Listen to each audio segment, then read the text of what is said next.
गेल्या 2.5 वर्षात भाजपला मिळत असलेलं यश आणि मोदींचा वारू रोखण्यात काँग्रेसला येत असलेलं अपयश पाहता राहुल मुक्त काँग्रेस करण्याची वेळ झाली का, यावर आपली चर्चा चालू होती. सप्राजी, मुद्दा असा आहे ना की अमेठी जागा चारपैकी 3 भाजपने घेतल्या, जिथून राहुल गांधी स्वतः उभे राहतात.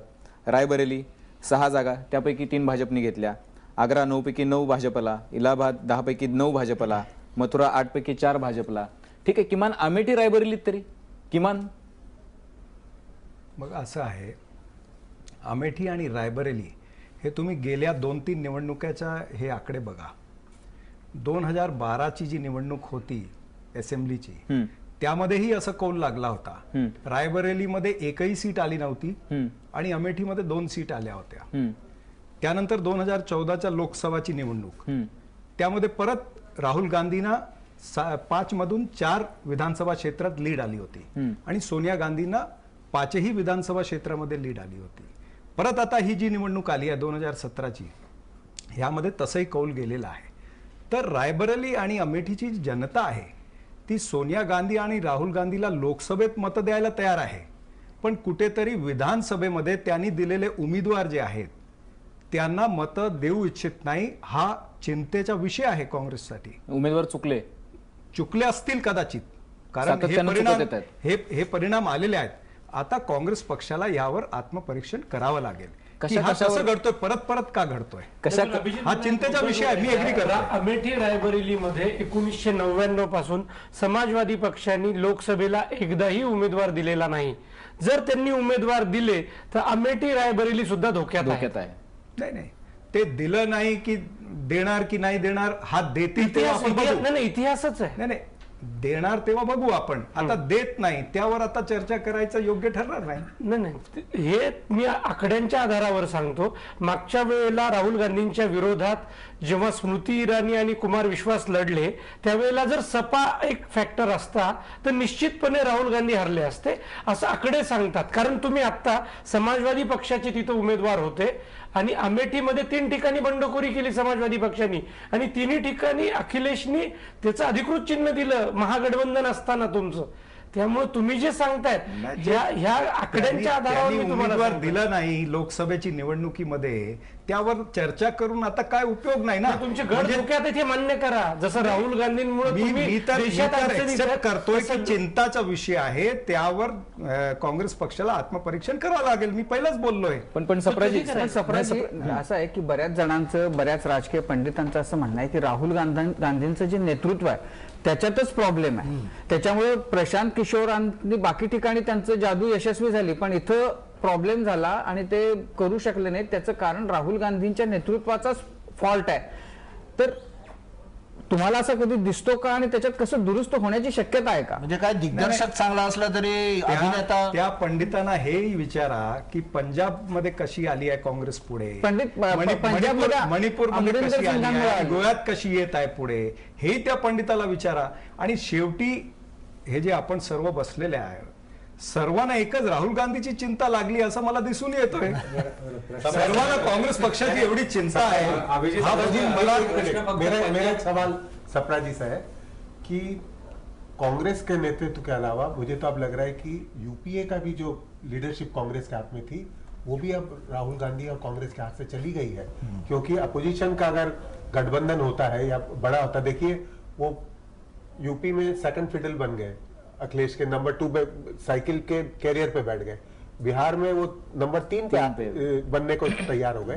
तो अब क्या आपको नहीं लगता कि राहुल गांधी वेस्ट बंगाल में ही हो गए? और तो आपको नहीं लगता कि राहुल गांधी अब जो अपोजिशन की जो लीडरशिप थी उससे भी हटके वहां पे जैसे नीतीश कुमार या इनका ज्यादा भविष्य लगता है बनिस्बत की राहुल गांधी? नहीं, ऐसा नहीं है.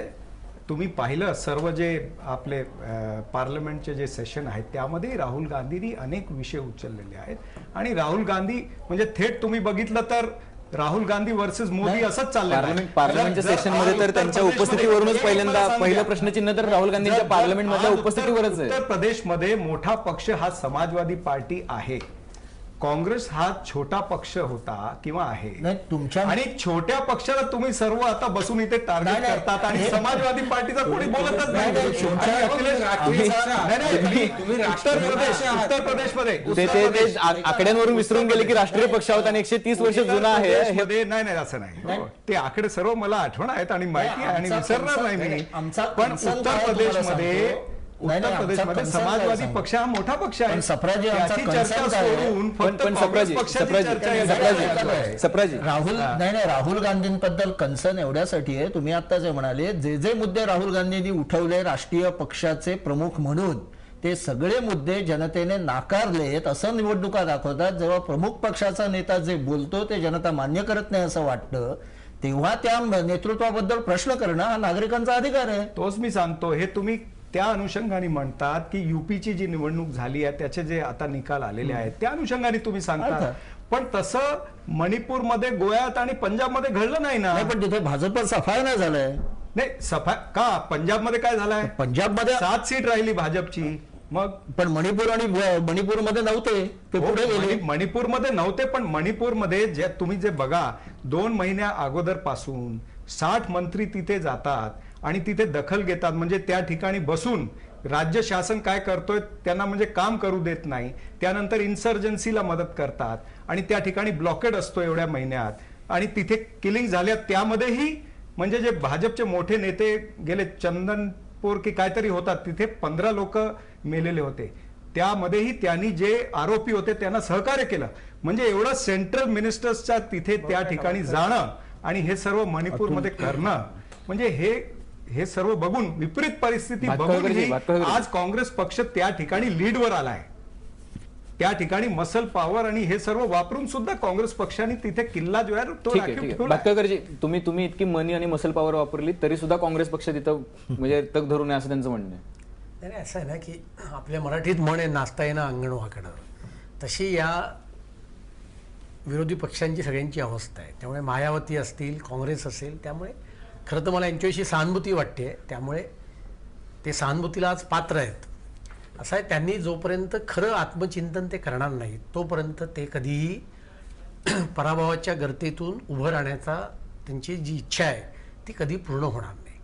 राहुल गांधींचा करिश्मा वगैरे सोडावं राहुल गांधी एक साधे नॉर्मल राजकीय नेते पण नाहीत हे त्यांनी स्वीकारलं पाहिजे. पण हे ते स्वीकारणार नाहीत. म्हणजे मी बिहारमध्ये तुमचा पराजय झाला तेव्हा मला तुम्ही काय नरेंद्र मोदीला काढून टाकलं का? मी कुठे किंवा म्हणतो अमित शाह- त्यांना किंवा अमित काढा शाह- म्हणून. किंवा अमित शहावर ऍक्शन घेतलं का तुम्ही लोक? काय पण म्हणता. अहो, मी पहिली गोष्ट मी तुमच्यामध्ये बोललो नाहीये. पहिली गोष्ट क्रमांक 1. दुसरी असं आहे की मी काय त्यांना म्हटलं नाही तुम्ही राहुल गांधीला तुम्ही जितकं कवटाळ तितकं आम्हाला चांगलंच आहे. पण तुम्हाला जर काही मान्य नसेल तर आपण इथे चर्चा करायला बसलेलो आहोत आणि त्याच्यामुळे राहुल गांधी हे काही राजकीय नेते बिते नाहीत. आणि हे पंजाबमध्ये पंजाबमध्ये जिंकले मणिपूर गोवा 3 राज्य पंजाबमध्ये मणिपूर जिंकले आणि 3 राज्य गोवा जिंकले. ते असं तुम्हाला आहे, पंजाब आपल्याला सगळ्यांना माहिती आहे पंजाबमध्ये त्यांनी किती प्रचार केला. काय किती रेकॉर्ड प्रचार आपल्याकडे केला? उपलब्ध आहे. क्रमांक 1 हा, तुम्ही बोला मी देतो आकडे. कॅप्टन अमरिंदर सिंग यांना नेता करायला त्यांचा विरोध होता हेही सगळ्यांना माहिती आहे. पण हा त्यांचा पक्ष त्यांनी त्यांचं काय करावं हा त्यांच्या पक्षाचा व्यक्तिगत प्रश्न आहे. आणि त्यामुळे मी आज असंच ट्विट केलंय की त्यांनी महात्मा गांधींचं स्वप्न साकार केलेलं आहे. कारण महात्माजी असं म्हणायचे की काँग्रेस बरखास्त केली पाहिजे आणि त्याच्यामुळे मी आज राहुल गांधींना धन्यवाद दिले ट्विट करून की तुम्ही महात्माजींचं स्वप्न तुम्ही साकार केलेलं आहे. आणि त्याच्यामुळे असं आहे की जोपर्यंत नरेंद्र मोदींच्या सरकारच्या कामाचं खरं मूल्यमापन केलं जाणार नाही तोपर्यंत काँग्रेसला या गोष्टी कधी कळणारच नाही. ठीक आहे सप्राजी शेवटचे 30 सेकंद तुमच्याकडे कारण आता असं आहे आता अतुलजी म्हणाले की त्यांनी किती काय प्रचार केलं. मी पूर्वीच आकडे दिले की पंजाबमध्ये त्यांनी 22 सभा घेतल्या राहुल गांधींनी आणि त्यामधून 11 सीट ज्या सीटवर ते गेले होते 11 सीट निवडून आल्यात आणि नरेंद्र मोदींनी जवळजवळ 12 ते 13 ठिकाणी प्रचार केला. एकच सीट आली. ते तुम्ही गणित ते बघा. युपीत गेल्या निवडणुकीत हो, सुद्धा प्रचंड प्रचार केला. पंजाबमध्ये या निवडणुकीत सुद्धा पंजाबचे प्रचार जे केला. आकडे आहेत ना ते जाऊन जरा बघा तरी मुद्दा काय आहे? ज्या ठिकाणी तुम्ही आपण पडलेले आहोत, चर्चा या मुद्द्यावर ज्या करतोय ठिकाणी तुम्ही की- पडले त्या ठिकाणचे आकडे तुम्ही अहो, बघत आपण नाही. चर्चा- उगाच काही सांगायचं आणि लोकांनी एक्सेप्ट करायचं हा योग्य ठरणार नाही. आपण चर्चा या मुद्द्यावर करतोय की राहुल गांधींचं नेतृत्वाला करिश्मा आहे किंवा नाही.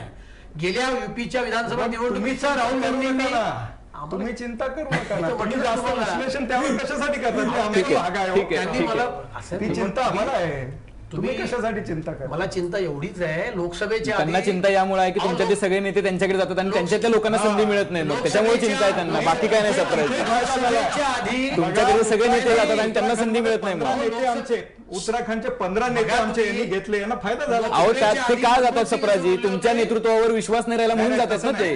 लोकसभेच्या आधी तो वेगळा भाग आहे. बोलले होते त्यावर राहुल चर्चा गांधींनी करायची तर मी करायला तयार आहे. म्हणजे तुम्ही आता एक कुठलं वाक्य अध्यक्षांनी सांगून कुठलं तो काय? विषय संपून काहीच टाकायचा नाही, असेल, 2.5 वर्ष झाली. उत्तराखंडवर तुम्हाला चर्चा करायची मी करायला तयार आहे की का ते 15 नेते तर तिथे उत्तराखंडात गेले, त्याची कशाला? चर्चा मी महाराष्ट्रातून करायला तयार आहे. महाराष्ट्रातून लोक जात आहेत, प्रत्येक पक्षात, प्रत्येक म्हणजे महाराष्ट्रातून हो, जात आहेत, तर उत्तर प्रदेशात जात आहेत. उत्तराखंडमध्ये 3 यांचे आमदार आमच्याकडे हे पण आहेत. बघा बघा पोपट मेलेला असं पण आहे, झालेलं आहे. पोपट आहे. मेलेला आहे. असं पण आता हे झालेलं तुम्ही त्यांच्या तोंडून वधून घेणं म्हणजे फार अन्याय करण्यासारखं होईल. त्यांना ठीक आहे, समजून ठीक आहे, घेऊ ठीक आहे. आपण. मुद्दा असा आहे की त्यांनाही राहुल मान्य आहे, ठीक आहे, सगळ्यांना ठीक आहे, मान्य आहे. भास्करजी. मुद्दा असा आहे की किमान आत्मपरीक्षण केलं पाहिजे, याच्यावरती ते ठाम आहेत. आत्मपरीक्षण केलं पाहिजे, कधी करायचं, कुणी करायचं आणि कुठल्या प्लॅटफॉर्मवर करायचं हे मात्र कुणीही गेल्या 3 वर्षात सांगितलेलं नाहीये. पण आता पुढच्या करणार हा तेच करू नका. कुठे करणार आम्ही ठरवू कुठे ठीक आहे, करणार, ठीक कधी आहे, करणार. ठीक आहे. काँग्रेस कर्नाटक पक्ष ठरवणार. पुढच्या वर्ष दीड वर्षात पुढच्या एकच वर्ष वाक्य आठवण करून देतो. दिल्लीच्या पराभवानंतर राहुल गांधी ऑन रेकॉर्ड असं बोलले होते की महिनाभर थांबा, मी काँग्रेसमध्ये क्रांतिकारी बदल करीन. त्याचं तुमच्याकडे आता मिळेल सुद्धा, तुम्ही ते दाखवा. झाला ना आता त्याच्यात- क्रांतिकारी बदल. हा, त्यामुळे त्यांनी काय बदल केले त्यामुळे हे खरं ठीक नव्हे. आहे, ठीक आहे. सप्राजी वेळेचं बंधन आहे आपल्याला, त्याच्यामुळे मुद्दा असा आहे की ते पक्षाच्या प्लॅटफॉर्मवरती करणार आहेत, कधी करणार आहेत याची चिंता जनतेने करण्याची काही गरज नाही असं सप्रांचं म्हणणं आहे. हरकत नाहीये. कदाचित राहुल गांधींचा विश्वास आहे की जिंदगी के खेल खेलते रहो यारो, हार जीत कोई आखरी नाही होती. सप्राजी हरकत नाहीये. आपण ब्रेक नंतर सरकारने ती चिंता करू ठीक आहे, ठीक आहे. ब्रेक नंतर आपण काँग्रेस पक्ष सप्राजी करेल ती चिंता. ठीक आहे सप्राजी आपण आहात अजून ब्रेक नंतर, आपल्याला बरीच अजून चर्चा करायची आहे. त्यामुळे ब्रेक नंतर आपण चर्चा करणार आहोत की मोदी चक्रवर्ती कसे झाले, कुठले फॅक्टर महत्वाचे ठरले आणि या विजयाचं श्रेय देताना अरुण जेटलींनी काँग्रेसबद्दल काय म्हटलंय. तुम्ही कुठेही जाऊ नका, पाहत रहा एबीपी माझा.